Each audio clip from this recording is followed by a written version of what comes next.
safe to say that Bestyamanova and Bukin, the Soviet pair and the Olympic champions, are favored here. But the talk of the town in dance this week has been the couple from France, the Duchesnays. Well, the Duchesnays have been crowd favorites wherever they've gone this year, and Budapest is no exception. They've gotten standing ovations practically every time they stepped on the ice. The only problem is the judges have absolutely no idea what to do with them. And that brings me to a question for Judy Blumberg. Judy, the Duchesnays free dance was choreographed by Christopher Dean of Olympic gold medalist Torviland Dean, and very much in their image. Now, Torviland Dean got straight sixes in Sarajevo, but this year in Calgary, the Duchesnays marks range from 5.8 to 5.0. Why? Well, I think it's obvious, Scott, that the Duchesnays are not Torviland Dean.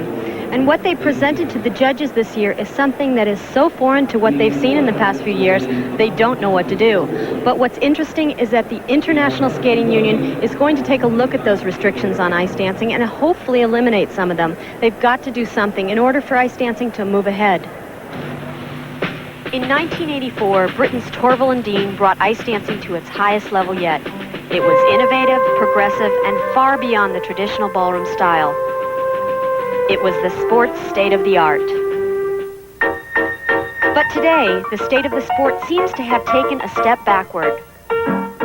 Rules that restrict the controversial style created by Torviland Dean are mostly responsible for a return to traditional ice dancing. And though the purists may love it, it looks like everyone is dancing to the same tune. Until now. The Duchesnays of France have exploded onto the scene with a routine that has rekindled the spirit of Torviland Dean, due in no small part to Christopher Dean's choreography. When unveiled at this year's European Championship, it created instant controversy. The judges' verdicts were wildly inconsistent, touching off a conflict in the interpretation of the rules. No one seemed to know what to make of it, except the fans, who made them stars overnight. Even so, Isabel and Paul were not the toast of the dance world. And it was very, very hard because the whole year people were looking at us a little bit strange, you know? What exactly are you doing, guys? But stretching the rules doesn't seem to matter if you're considered number one. Very undance-like moves have been tolerated with 5.9s and 6.0s. Which raises the question of a double standard. I mean, everybody's got their little oopses in here or in there, and I mean, I've seen a few couples do lifts over the shoulders. I mean, they don't seem to have noticed that, but they seem to notice that we're standing on the beat, you know, 2 beats longer than we should. It is very subjective, and so you have many varied opinions. But with the Duchesne, I would have thought that the rules are being looked at and interpreted differently by different judges. Whether it's the free dance or the original set pattern, the Duchesnays raise eyebrows as soon as they step on the ice. But as far as they're concerned, they're playing by the book.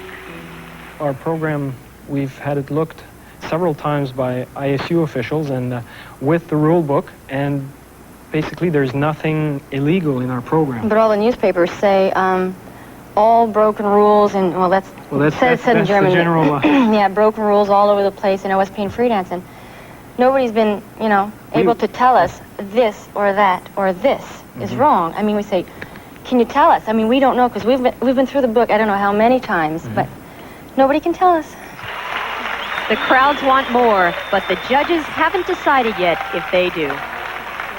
I think they are being penalized because some judges do interpret that particular program as a show program. And it's in the rules that we don't permit programs which represent show skating. But how would you describe this? 4 years ago, you called it the ultimate. By today's standards, you would call it illegal.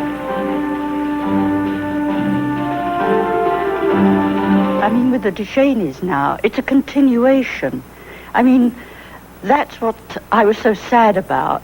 Jane and Chris and the people before brought dancing up to a level. And when Jane and Chris left, I hoped that the next generation would continue to bring it forward. But then all of a sudden, all these rules and regulations were slapped in, and to be quite honest, it's become a bit boring now, until the DeShaney's came on the scene, and they've let a bit of fresh air into it. When we come back, you'll get to judge the Duchenays yourself.